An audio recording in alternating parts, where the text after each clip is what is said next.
Alright guys, welcome back. It has been probably 6 months since I moved into this property. Now, link down below the video of moving into this house and a bit of a tour around. And I did say a heap of stuff was going to be happening construction-wise. There's already an existing shed here, but we're going to be doing a lot of extra stuff, setting up to basically run built not bought out of it. So we've got hoists, we've got paint, we've got interior, we're adding a mezzanine, all that good stuff. And in this episode, I wind the clock back probably almost 6 months to where we start doing all that kind of stuff. And it's still not finished, but we're getting very close. All right, so I was trying to start looking at flooring now. So I spent the last couple of days, I actually grinded the concrete floor. The problem is, this is a pre-existing floor and it was covered in like grease, drops of oil. It was a bit uneven and a ton of cracks and quite a shiny surface as well. Now for the paint to properly etch to the surface, the best thing to do is grind it with a concrete grinder. So I went down and saw Lockie, so big shout out to Lockie from Concrete Flooring Solutions. He was able to rent me one of his machines, so we grinded the whole thing in like a 30 grit. It literally took like 14 hours. This process is slow. I'll never do it again. I'd rather pay someone, but we got it done in the end. And then we went ahead and degreased and water blasted it. So I got some degreaser from the guys at NewTek. Really good stuff for getting that oil and grease out of the surface, and then just bombed it with a water blaster to get it nice and clean. Blew it down, got the dust and crap out of there. And then it was pretty much ready to be prepped for paint. All right, so here is the stuff that we got. Now I went backwards and forwards a ton of times to work out what kind of finish I should put on this floor. Do you do a clean finish, a color, you put a flake down, like a kind of natural flake or a very colorful flake. Didn't want to do that, it's a bit too messy, a bit too busy, and you can lose nuts and bolts on the floor. I wanted to go as clean as possible, like showroom floor. So it's a bit of a risk because the finish will be showroom, but the way the concrete is, there are a few cracks and holes which do get highlighted when you don't use a fleck finish. So we're just gonna commit to this and see how we go. So this is a NewTek paint. I went with them because they've got wicked customer service. I spoke to one of their sales guys and this is the shit. This is the stuff they use on commercial flooring. It's resistant to petrol. It doesn't peel up when you put heavy machinery, forklifts, vehicles on there. So it seems like the perfect stuff, and you don't need to put down a base coat primer. It's just a couple of layers of this. Excuse me. So what we're going to do, we've got part A, part B. It is a two-part. So we've got the hardener. Basically throw a couple of mixtures of this together and it activates the paint, ready for it to set. So this is pre-tinted, ready to go. The first layer, we're going to use some thinners. Stop biting my foot. So we thin it down, I think it's like 25% for the first coat to get a good spread, let it soak into the concrete because I've grinded it. And then you let it set for probably 4 to 6 hours till it's past touch dry. It dries pretty quick. And then you go straight on and do a second coat and you don't need to sand in between. So that is the mission today. 2 coats of paint, should finish it perfectly and see how this NewTek stuff holds up over the next 10 or 15 years.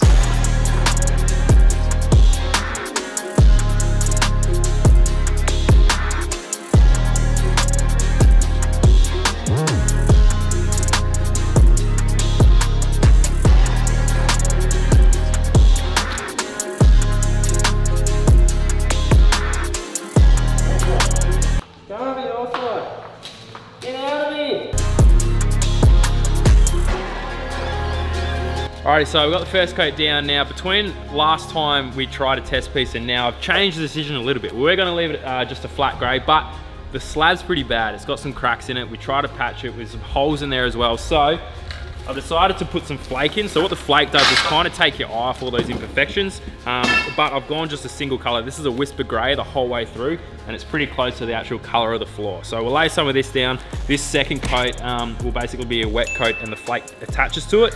And then on top of that, we'll be doing a clear coat. So this stuff's from NewTek as well. So they supplied all that. And also it all matches what's on there. So the poly, the clear coat is all the same sort of material where it will handle the fuel, handle spillages, oil, all that good stuff, and be really durable as well for things like forklifts and that. So let's get it laid down.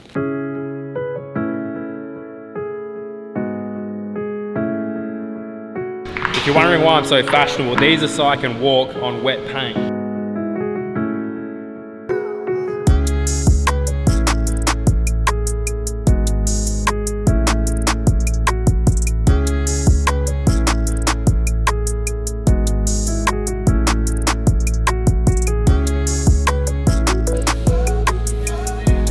It's like watching paint dry.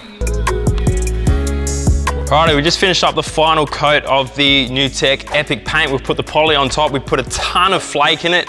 We ended up doing a little polyvac in between. So we did 2 coats, polyvac with like a 120 grit and then a final coat on top. This is how it's come up. Pretty stoked with it. It just sort of takes the eye off it, nice and clean. It was a good move doing the flake just to take the eye off it. And that little bit of texture there will actually help with grip, so it's not such a slippery surface. So now the next thing is hoist. So I've got Leighton coming over. Now Hap have ordered a new hoist for me. So the one that I had in the old shop, we're actually gonna put outside here as an outdoor hoist. And I've ordered one of their new clear floors with a 600mm extension to go inside. So Leighton's one of the guys that can install the hoist from Hap, and he'll be coming around hopefully next week. So we'll let this set for a few days and then we'll come in and install the 2 hoists, and then we can finally start moving some tools and stuff in and get cracking on these builds. Well guys, pretty bloody exciting morning this morning because I just had a delivery rock up. Oh yeah. Finally, it's time to start putting the big boys' toys in the shed. So today we've got not 1, but 2 hoists being installed. So obviously the last hoist I had was the Hap 40, which is the 4-ton 2-poster, which is still over there. It's still chilling, we're still using that one. But we have got a new dog as well. This is the 45, it's from Hap again, but it's a clear floor version. Now what that means is it doesn't have the tray across the bottom so the car doesn't need to drive over it.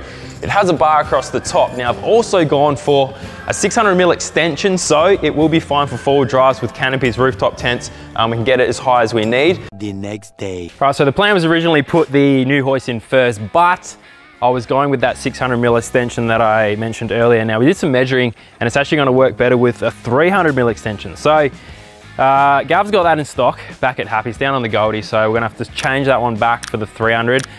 We'll probably get the post stood up today, hopefully, but we're getting started with the old one. So the old 40's going in and yeah, get everything stood up today at least, and then hopefully get this one running because there's a couple of cars here that need a bit of love. So we'll get this sorted. The outdoor hoist, the reason for that is basically so I can have it as a bit of a wash bay.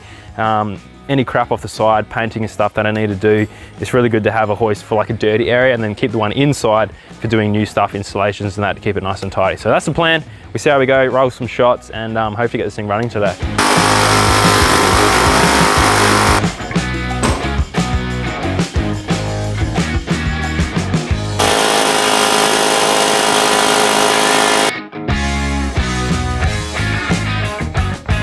Is this not the best hoist in Queensland with a view? Look at that.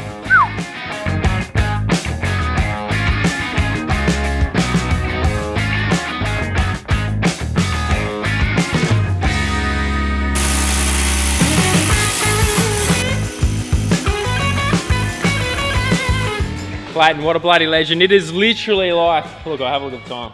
8 o'clock, 8:30. He's been slunking away all afternoon, but the hoist is working. It fits just, which I'm stoked about. Look at that, she goes up and down. It doesn't go up and down yet. So you're doing balancing cables? So it's just bleeding the air out of the bleeding the air out. See, that's stuff I wouldn't do. This is why you need a professional. A bit of oil to go in the cylinder, and we've got to whack the arms on. She's pretty much done. So the next thing for me is basically run up some cable, sort out all the power for this. It runs on, it's single phase, which is good. That's what's good with these Hap hoists. Oh, by the way, yeah, I did tell you about the hoist. So it's the Hap 45, yeah, 4.5 ton. 45p, runs on single phase. It is 15 amp. It's a bit of work, but it still takes you like 5 hours. It's a big job. 5 to 6 hours. 5 to 6 hours. Yeah. Sick job. You deserve a beer, mate. That's it. We're almost there. Once it's done, we're gonna have beers. There we go. All right, the other day, the boys at AJ Steel made these beams for us. So flashback to when I first moved into this house and I had the plan, not much has changed. So upstairs, we're gonna be building an office, a bit of a storeroom, and we're putting a little toilet and bathroom in there as well. So the first stage, we've got to put this mezzanine up. So there's a few steel beams going up today. We've got Matt here doing some on-site welding, so he's from AJ's, and we're gonna get all these beams put up, and then we can hook into all the like the timber stuff. So my brother is actually a licensed chippy. He's got his own business, which is bloody perfect for me. There'll be a ton of LVLs going up. Is that the right word? Wood, no, timber, not wood. Wood is what you burn, timber is what you build with. We'll be doing a ton of that stuff, getting the floor, then the walls go up. We've got heaps of construction happening. So I'm gonna put my work boots on. That's a lie, but I'll be on the forklift and we'll be getting these beams up today.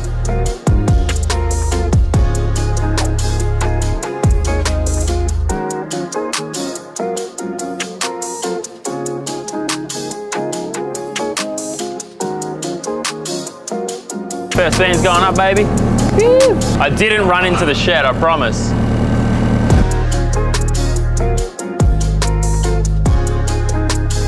They all fit so far, it's bloody amazing. Boys are AJ. Came out with a tape measure and it just fits.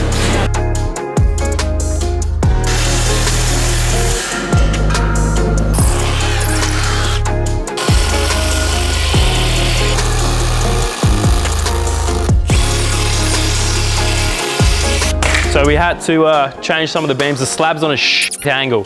Extended those ones a little bit. The ones up here got cut and shortened. The middle's the length we measured, but it's basically up. So thanks AJ Steel for getting that knocked up super quick. Couple of weeks it was done. Now we're just waiting on an order of timber to put a floor up. 1 week later. This morning, some timber finally rocked up for the mezzanine. So we had the steel frame go up last week. Now, my brother is actually a chippy, so this is perfect because he can build it for me because he's a legend. So today, the floor got pretty quick. So it'll be ready to me in a couple of days. The mezzanine will be done, and then we can start boxing it in, getting sheeting up and all that. So I'm gonna leave it to him because I don't like wood. It's not wood, it's timber, he tells me, and it should be done in a jiffy.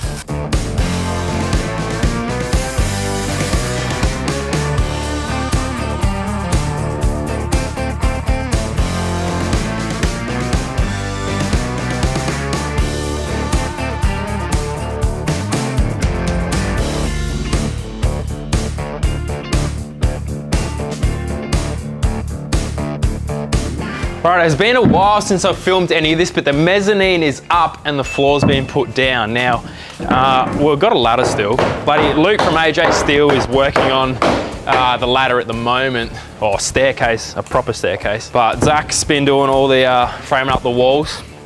Zach's Construction, give him a plug. I don't know why I'm giving him a plug because he works for me now, but that's fine. So this is obviously main office area. In here, there's another room and office in here. And then we've obviously decided to do a bit of a wet room, just a little kitchenette and toilet just for the workshop. So we don't have to keep going into the house, but this has come up in the last couple of days. It goes up pretty quick, and then it's just a lot of stuff around, getting trays in to do plumbing, electrical, all the sheeting, gyprock, plastering. But this is where it starts coming together real quick. So it's pretty exciting. We need to sort this out before it all gets, this will be like spider heaven if this all gets closed in.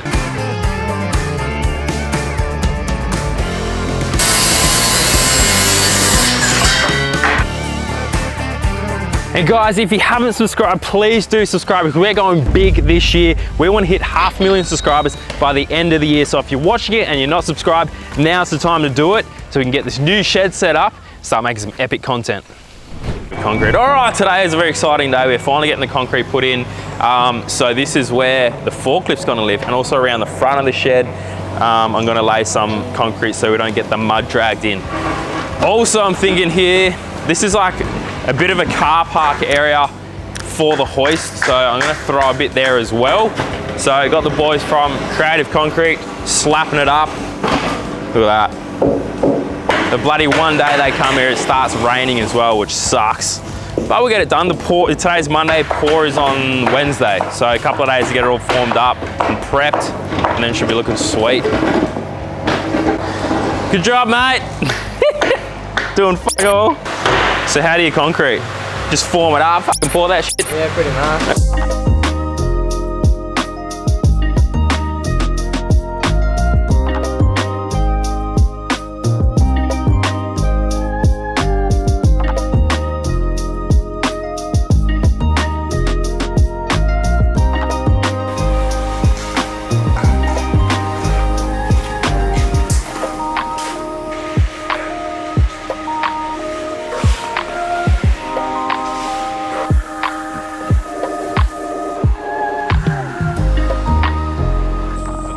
Sick job, dude. So this is what we're gonna lay down now. Give it a day or two to dry. No burnouts for a week, you reckon? At least a week, mate. At least a week. So whacked it down, a bit out the front as well. Give us a bit more room to park the car there and do some shit, so bloody nailed it. It's crazy how dirty this floor's got since the start of this video. Literally since the start of this video to now, it's been probably 3 months. But the other day, a whole lot of gyprock and sheeting arrived, which is super exciting because it's gonna turn this workshop into like a showroom, and that's a freaking huge spider. Holy shit. Kill it. But you're gonna have to wait till next week to watch that because this is where it's gonna turn into a proper showroom. Super excited. Thanks for watching. Subscribe. We'll see you next time.